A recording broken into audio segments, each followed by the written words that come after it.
I'm actually making this video on Monday because I'm driving back to Chattanooga on Tuesday. So I'm actually going to post this video on Monday night. But it'll still be Tuesday, somewhere in the world. I thought I'd do something a little bit different for this video, for the Sintra channel, and let's talk about sort of tune-ups, fuel economy, that sort of thing. The average Sintra owner's goal, to keep their car running the best that they can. And since my car is not set up in any form or fashion to be fuel efficient or a daily driver in the common sense, I'm going to demonstrate on a different vehicle. So yes, be jealous, because it is this. A 2003 Mercedes-Benz C230 compressor, equipped with a supercharger. But that's not the point. It's essentially the most stock vehicle we have here at my parents' home, so I'm gonna have to use it. I apologise because it's not a Nissan, but it still fucking kicks ass, doesn't it? Alright, first thing we'll talk about is just basically your basic tune-up. This is hard to do with one hand. This is a completely stock engine. Nothing's been done to it to increase performance or anything like that. Obviously, on your standard tune-up, the first thing you need to do is change your oil. That's pretty simple. Pretty much you open that up, which obviously on a Sintra would be just your oil cap. You pull your oil dipstick, which I don't even know where that is on this car, or if it's even accessible. And you unbolt the 14mm bolts in the oil pan, and all the oil drain out. It's quite simple, it's gravity. It does its job quite well. After all the oil's drained, you screw the 14mm bolt back in, and you take off your oil filter, which, let's be honest, if you don't know how to take off your oil filter, you need some help. It's pretty simple, actually. Just for example, I have this line over here. This is obviously way too big for a Sintra, but you put the oil filter inside of it, you squeeze it, and then you turn, and the oil filter comes off. So, yes.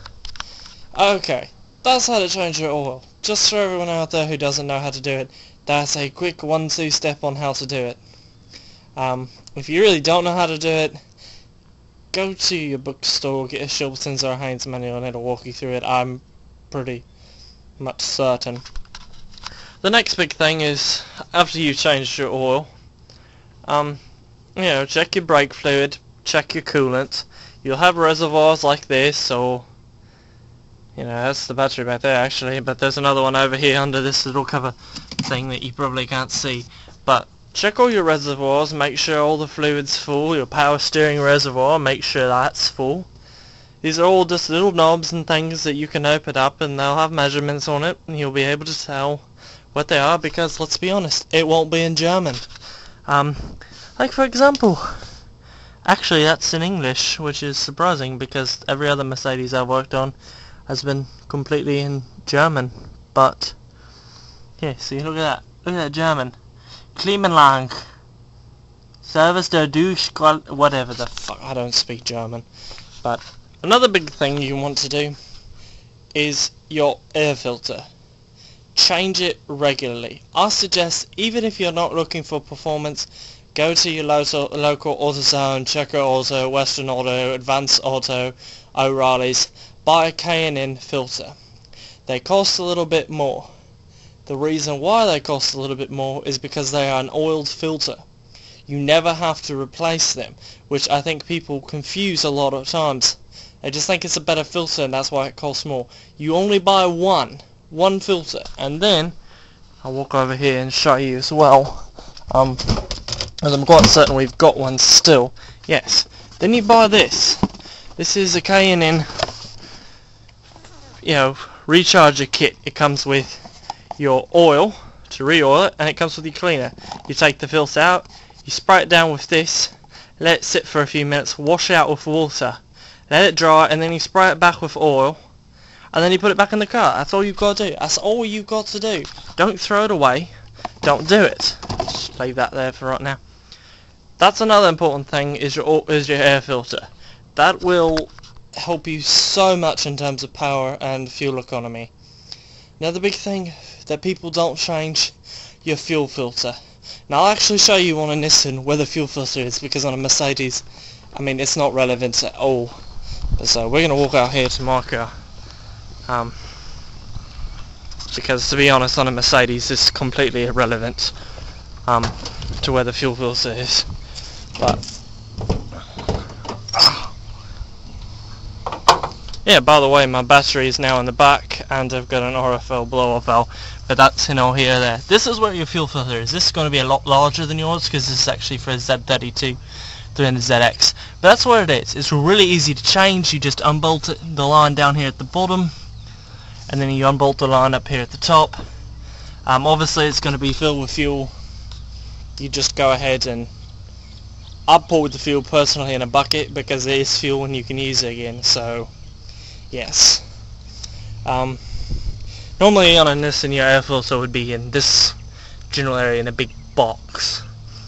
Obviously here would be your oil filler cap, power steering reservoir would be over here, your coolant reservoir would be somewhere in this general area, brake fluids over here, pretty basic stuff. Next you've got spark plugs. You just pull this out here, reach down with the correct socket and all that, take the spark plug, pull it out, put in new ones. I'm not going to demonstrate all that because I've actually just got new plugs in here. Another big thing to change is your O2 sensor, this right down here. Now on your stock manifold it's going to be sitting like right here in the middle. Even if you've got that horrible federal California emissions manifold, it's going to be sitting right in the middle. You just get you can go to a car parts store, they've got loaner tools that has an O2 socket wrench on it. Just get one of those, you get your money back, set it back in, get your O2 sensor out, put in a new one. They're like $39.99 or something like that. So that control actually helps control your air to fuel mixture ratio, so if you're getting very poor fuel economy, that's a good thing to change. You can also seafoam your engine, in which you would, I think you'd open up like this right here and you put seafoam in it and let the car run, and then it cleans out all the mess in here inside your car, your engine bay and all of that. So yeah, I know right now fuel prices are outrageous. They're going to keep going up, keep going down, whatever. You want to have your car as fuel efficient as possible in most cases. And those are just a few things that you can do to get your car a little bit more fuel economic. I